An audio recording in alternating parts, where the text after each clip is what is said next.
야, 나 지금 미치겠다. 너 때문에 지금 계약해버렸어. 전화기 너머의 목소리.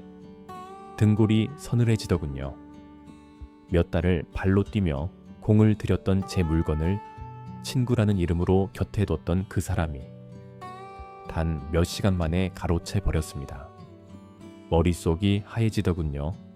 도저히 믿기지 않았습니다. 혹시 이런 경험 있으세요? 내가 무심코 던진 말 한마디. 그게 칼날이 되어 내 뒤통수를 치는 경험 말입니다. 어느 날이었습니다. 수십 년 동안 연락 한 번 없던 고등학교 동창에게 전화가 왔습니다. 야, 나다. 기억나냐? 목소리를 듣는 순간 이상하게 마음이 놓이더군요. 이 나이가 되면 과거의 시간을 공유한 사람이라는 것만으로도 무장해제가 되니까요. 몇 번 만나 밥을 먹으며 이야기를 나눴습니다. 처음엔 그저 반가웠습니다. 사는 얘기를 하다 보니 예전 고등학생 시절로 돌아간 것 같았죠. 동창은 처음부터 솔직하게 자기 힘든 사정을 털어놨습니다. 사업도 잘 안 되고 사는 게 너무 힘들다고요. 너는 투자도 잘한다던데 나 좀 도와줄 수 있겠냐는 그 한마디도 제 마음에 걸리더군요. 사람이 정말 힘들 때는 누군가에게 털어놓는 것만으로도 숨통이 트이잖아요. 서로 그냥 편하게 마음을 털어놓을 수 있는 사람이 되어준다는 자체만도 참 좋았습니다. 저 역시 그 친구가 편했기에 경계심 같은 건 없었어요.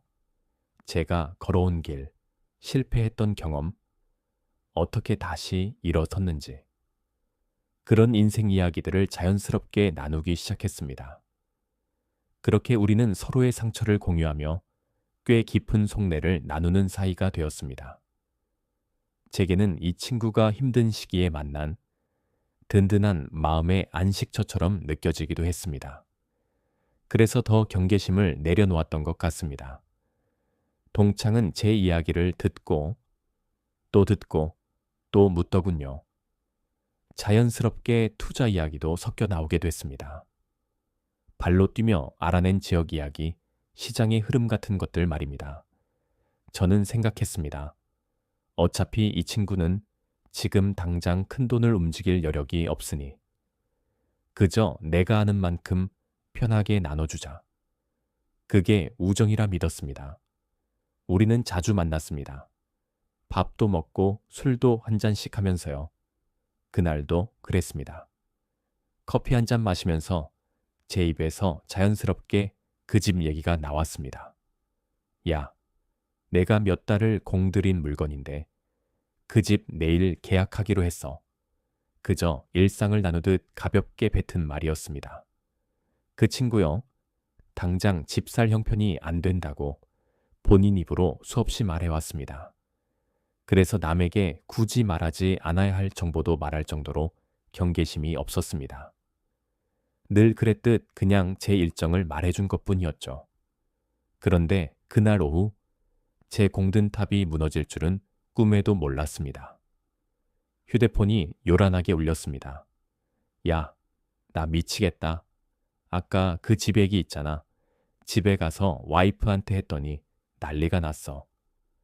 그래서 지금 부동산에 와서 그 집을 계약했다. 돈도 부족한데 어쩌냐.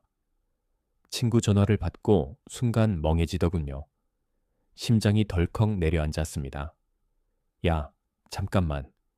내가 계약하려고 몇 달을 공들인 집이야.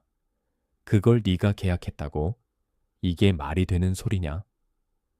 제가 따져 물었습니다. 하지만 돌아온 대답은 변명뿐이었습니다. 와이프가 등 떠밀어서 어쩔 수 없었다는 핑계. 상황이 너무 급했다는 자기 변명. 정작 제가 계약하려고 했던 그 집에 대해 저한테 미안함은 단 한마디도 없었습니다. 다급하게 자기 사정만 늘어놓더군요. 화가 치밀었습니다. 머리끝까지 열이 오르더군요. 하지만 저는 멍하니 전화를 들고 있을 뿐이었습니다. 이상하게도 그때는 그랬습니다.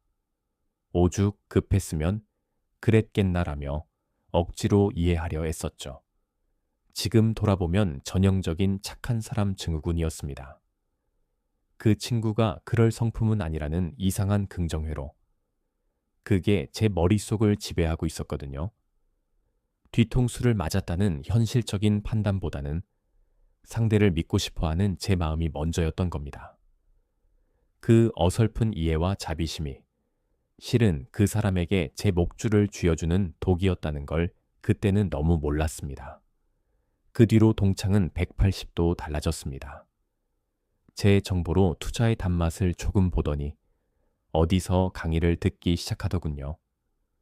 소위 투자 전문가라는 사람들과 어울리며 그들을 쫓아다니기 시작했습니다. 어느새 제 앞에서도 전문가 행세를 하더군요. 그래서 제가 궁금해서 요즘 시장 분위기를 좀 물었습니다. 그랬더니 돌아온 대답이 가관입니다. 요즘은 정보 알려주면 말이 많아서 말하기가 좀 그렇네. 피식 웃음이 나오더군요. 제가 줄 때는 우정이었죠. 그가 가질 때는 보안사항이 되었습니다. 참 기가 차지 않습니까? 우리가 겪는 인간관계가 대부분 이렇습니다. 내가 줄 때는 우정, 그가 가질 때는 경쟁. 여러분 주변에도 이런 사람 있지 않습니까? 저는 조용히 그 사람을 끊었습니다. 싸우거나 따질 가치조차 느끼지 못했거든요. 그때 문득 에피쿠로스의 지혜가 떠올랐습니다. 우리가 누구와 식사를 할지 고민하기 전에 누구와 식사를 하지 말아야 할지를 먼저 고민하라. 이 말이 무슨 뜻일까요? 그저 밥 한 번 같이 먹는 사이를 고르라는 뜻이 아닙니다.